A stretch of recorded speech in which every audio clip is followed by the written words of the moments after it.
ಚಿತ್ರದುರ್ಗದ ಜಿಲ್ಲೆ ಹಿರಿಯೂರು ತಾಲೂಕಿನ ಗೋರ್ಲತ್ತು ಕ್ರಾಸ್ ಬಳಿ ಭೀಕರ ರಸ್ತೆ ಅಪಘಾತ ನಡೆದಿದೆ.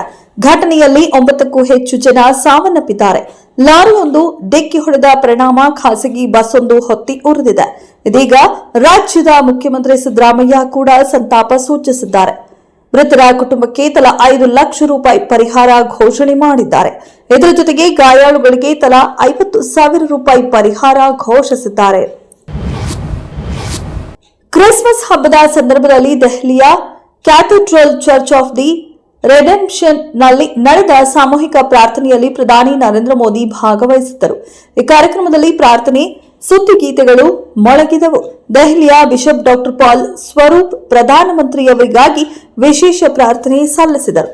ಕ್ರಿಸ್ಮಸ್ ಹೊಸ ಭರವಸೆ ಹಾಗೂ ಎಲ್ಲರಲ್ಲಿ ದಯಾಪರತೆ ಮೂಡಿಸಲಿ, ದಯೆಗೆ ಹಂಚಿಕೆಯ ಬದ್ಧತೆಯನ್ನ ತರಲಿ, Cathedral church of the redemption ನಲ್ಲಿ ಭಾಗವಹಿಸಿದೆ ಎಂದು ಪ್ರಧಾನಿ ನರೇಂದ್ರ ಮೋದಿ ಎಕ್ಸ್ ಸಂದೇಶದಲ್ಲಿ ವಿಡಿಯೋ ಸಂದೇಶ ಹಂಚಿಕೊಂಡಿದ್ದಾರೆ.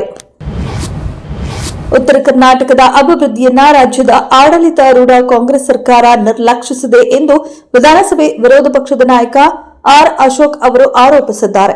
ಇತ್ತೀಚಿನ ವಿಧಾನಸಭಾ ಅಧಿವೇಶನದಲ್ಲೇ ಉತ್ತರ ಕರ್ನಾಟಕದ ಕಾಂಗ್ರೆಸ್ ಶಾಸಕರೇ ಸರ್ಕಾರದ ವಿರುದ್ಧ ಅಸಮಾಧಾನ ವ್ಯಕ್ತಪಡಿಸಿದ್ದಾರೆ. ಆ ಭಾಗದಲ್ಲಿ ಯಾವುದೇ ಅಭಿವೃದ್ಧಿ ಆಗಿಲ್ಲ ಎಂದು ಕೆಲವು ಕಾಂಗ್ರೆಸ್ ಶಾಸಕರು ಪ್ರತ್ಯೇಕ ರಾಜ್ಯದ ಬೇಡಿಕೆಯನ್ನ ಮುಂದಿಟ್ಟಿದ್ದಾರೆ ಎಂದು ಹೇಳಿದರು. ಅಮೂಲ್ಯ ನೈಸರ್ಗಿಕ ಸಂಪತ್ತಿರುವ ಅರಾವಳಿ ಪರ್ವತ ಶ್ರೇಣಿಯನ್ನ ಸಂಪೂರ್ಣವಾಗಿ ರಕ್ಷಿಸಲು ಬದ್ಧವಾಗಿದ್ದೇವೆ ಎಂದು ಕೇಂದ್ರ ಸರ್ಕಾರ ಸ್ಪಷ್ಟಪಡಿಸಿದೆ.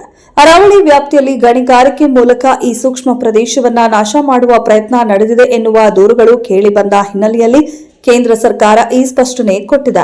ಅರಣ್ಯ ಮತ್ತು ಹವಾಮಾನ ಬದಲಾವಣೆ ಸಚಿವಾಲಯವು ಅರಾವಳಿ ಶ್ರೇಣಿಯಲ್ಲಿ ಯಾವುದೇ ಹೊಸ ಗಣಿಗಳಿಗೆ ಅನುಮತಿ ನೀಡಬಾರದು ಎಂದು ವಿವಿಧ ರಾಜ್ಯಗಳಿಗೆ ನಿರ್ದೇಶನ ನೀಡಿದೆ.